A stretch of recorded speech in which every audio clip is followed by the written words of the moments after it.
July August মাসে ঘটে যাওয়ার রক্তাক্ত ছাত্র জনতার গণ অভ্যুত্থান বাংলাদেশের রাজনৈতিক ইতিহাসে এক নতুন অধ্যায় সূচনা করেছিল। শেখ হাসিনার দীর্ঘ এক দশকেরও বেশি সময়ের শাসনের পতন এবং ফ্যাসিবাদ বিরোধী স্লোগানে রাজপথ উত্তাল হওয়া দেশ জুড়ে আশাবাদের জোয়ার তুলেছিল।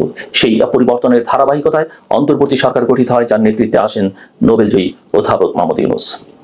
দেশের মানুষ সেই সময় এক নতুন ধরনের নেতৃত্ব এবং রাষ্ট্র ব্যবস্থার আশা করেছিল, যেখানে নিরপেক্ষতা, গণতন্ত্র, ন্যায় বিচার এবং সামাজিক সমতা থাকবে।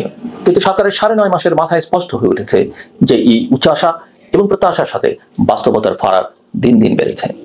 জনগণের আশা ছিল অন্তর্বর্তী সরকার একটি নির্দলীয় কাঠামোতে সব পক্ষকে অন্তর্ভুক্ত করে স্বল্প সময়ে নির্বাচনের একটি গ্রহণযোগ্য রোডম্যাপ দেবে এবং অতীতের দুঃশাসনের বিরুদ্ধে বিচার ও সংস্কারের প্রক্রিয়া নেবে। অথচ দেখা যাচ্ছে সেই রোডম্যাপ এখনো অনিশ্চিত, বিচার থমকে আছে এবং সংস্কারগুলো মুখ থুবড়ে পড়েছে প্রশাসনের ভেতরে নানা বাধা, দ্বন্দ্ব এবং পক্ষপাতমূলক আচরণের কারণে। দেশের বৃহত্তম রাজনৈতিক দল বাংলাদেশ জাতীয়তাবাদী দল বিএনপি বারবার সরকারকে সতর্ক করে বলেছে, অন্তর্বর্তী সরকারের নিরপেক্ষতা নিয়েই এখন প্রশ্ন উঠছে। তারা মনে করছে সরকারের মধ্যে কিছু উপদেষ্টা স্পষ্টতই নির্দিষ্ট রাজনৈতিক দলের বা রাজনৈতিক পক্ষের প্রতি পক্ষপাত দেখাচ্ছেন। বিশেষত ছাত্র রাজনীতি থেকে আসা উপদেষ্টাদের ভূমিকা নিয়ে বিতর্ক এবং তাদের সঙ্গে সদ্যগঠিত রাজনৈতিক দলের সম্পর্ক এই প্রশ্নকে আরো প্রকট করেছে। নিরাপত্তা উপদেষ্টাকে নিয়েও রয়েছে অসন্তোষ।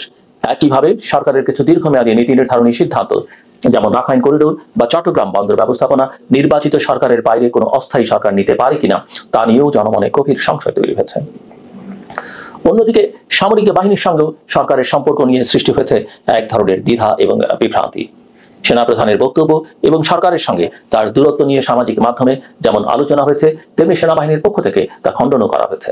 তবে বাস্তবতা হলো আইন শৃঙ্খলা পরিস্থিতি এবং জাতীয় নিরাপত্তা নিয়ে সামরিক বাহিনীর চিন্তা এবং সরকারের সিদ্ধান্তে ফাঁকফোকর স্পষ্ট। ফ্যাসিবাদ বিরোধী ঐক্য যে এত দ্রুতই এই বিভাজনের উপনীত হবে তা কেউ কল্পনাও করতে পারেননি। জমে ওঠা এই অস্থিরতার কেন্দ্রে রয়েছে একটি গুরুত্বপূর্ণ ইস্যু, নির্বাচন কবে হবে। বিএনপি এবং বামপন্থীদের একাংশ ডিসেম্বর 2025 সালের মধ্যে নির্বাচনের জন্য অনড়। অন্যদিকে এনসিপি এবং ইসলামপন্থী দলগুলো নির্বাচনের সময় পিছিয়ে 2026 সালের মাঝামাঝি করতে চায়। সরকার এখনো পর্যন্ত বলছে নির্বাচন ডিসেম্বর থেকে জুনের মধ্যে হবে, কিন্তু এই ধোঁয়াশা অবস্থান রাজনীতিকে আরো অনিশ্চয়তার দিকে ঠেলে দিচ্ছে। নির্বাচন কমিশন পুনর্গঠন, সিটি কর্পোরেশনে বিএনপির প্রার্থীর শপথ বিলম্বিত রাখা এবং রাস্তায় প্রতিদিনের আন্দোলনের ভেতর দিয়ে স্পষ্ট হয়ে উঠছে সংলাপ নয়, মপতন্ত্রই বর্তমানে অধিক সক্রিয়। এই অস্থিরতা এমন এক পর্যায়ে পৌঁছেছে যেখানে সরকারের প্রধান উপদেষ্টার পদত্যাগের গুঞ্জন উঠেছে। যদিও পরে জানানো হয়েছে তিনি দায়িত্বে বহাল থাকবেন, কিন্তু এই পদত্যাগ ভাবনার পেছনে যে হতাশা ও বিরক্তি কাজ করছে তা অস্বীকার করবার উপায় নেই।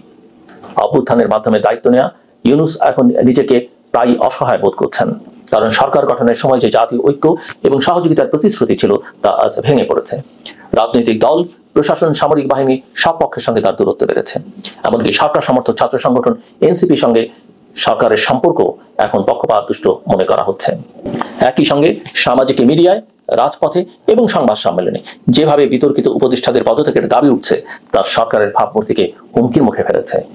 উপদেষ্টা পরিষদের কিছু সদস্যের অদক্ষতা এবং বিতর্কিত বক্তব্য পরিস্থিতিকে ঘোলাটে করেছে। আবার সরকার নিজেই কিন্তু সিদ্ধান্ত নিচ্ছে যার রাজনৈতিক ও কূটনৈতিক প্রভাব সম্পর্কে পর্যাপ্ত প্রস্তুতি ও সমন্বয় নেই। এর ফলে বিদেশি শক্তি, প্রতিবেশী রাষ্ট্র এবং কূটনৈতিক মহলেও সরকারের নেতৃত্ব নিয়ে প্রশ্ন উঠছে। এই প্রেক্ষাপটে প্রশ্ন ওঠে, কেন সরকার এখনো একটি স্পষ্ট নির্বাচনী রোডম্যাপ দিতে পারছে না? একদিকে সরকার বলছে নির্বাচন 2025 সালের ডিসেম্বরে হতেই পারে, আবার অন্যদিকে সংস্কার না হওয়া পর্যন্ত নির্বাচন না করবার বার্তাও দিচ্ছে। এই দ্বৈত বার্তা শুধু রাজনৈতিক দলগুলোকে বিভ্রান্ত করছে না, জনগণের মধ্যেও অনাস্থার সৃষ্টি করছে। এমনকি সামরিক বাহিনীর পক্ষ থেকেও সময় মতো নির্বাচনের বিষয়ে পরোক্ষভাবে চাপ এসেছে। এই পরিস্থিতিতে সরকার যদি দ্রুত একটি সময় নির্ধারণ না করে, তবে তার প্রতি সমর্থন হারাতে পারে আন্দোলনের মূল অংশীদাররাই।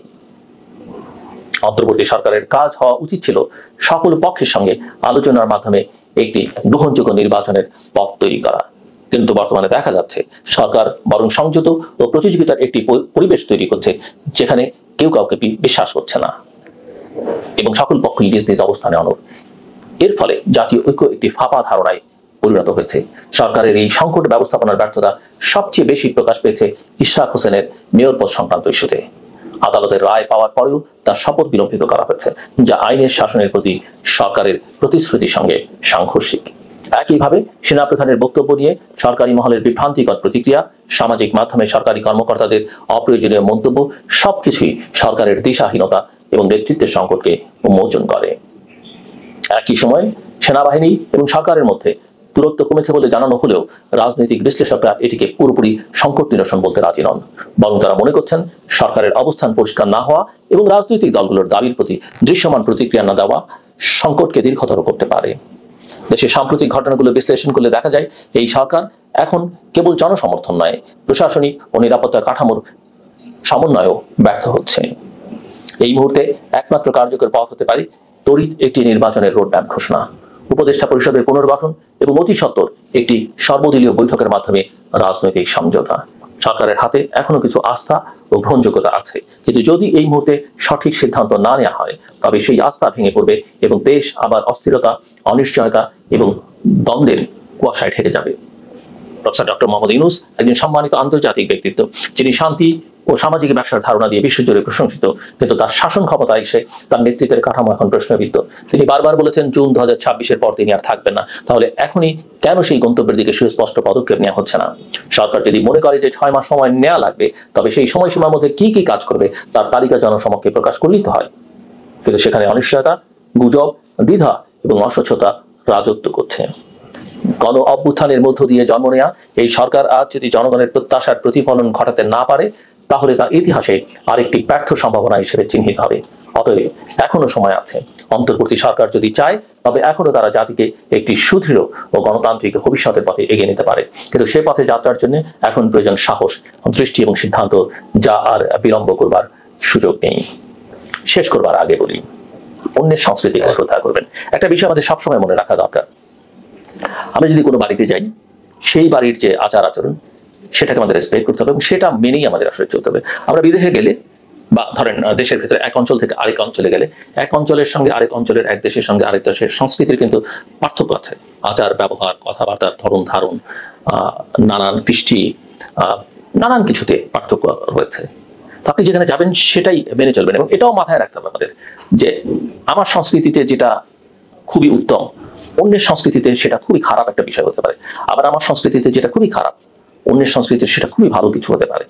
কাজেই সবসময় এই জাজমেন্টাল হওয়া যাবে না, যাচাই বাছাই করা যাবে না। আপনি যেখানে যাচ্ছেন সেই পরিসরের, সেই জনগোষ্ঠীর যে রীতিনীতি সেটাকে আপনাকে শ্রদ্ধা জানাতে হবে, সেটার সঙ্গে অ্যাডজাস্ট করে চলতে হবে। কথাটা মনে রাখবেন। আমার সঙ্গে থাকবার জন্য অসংখ্য ধন্যবাদ। আপনাদের সবার জন্য শুভকামনা।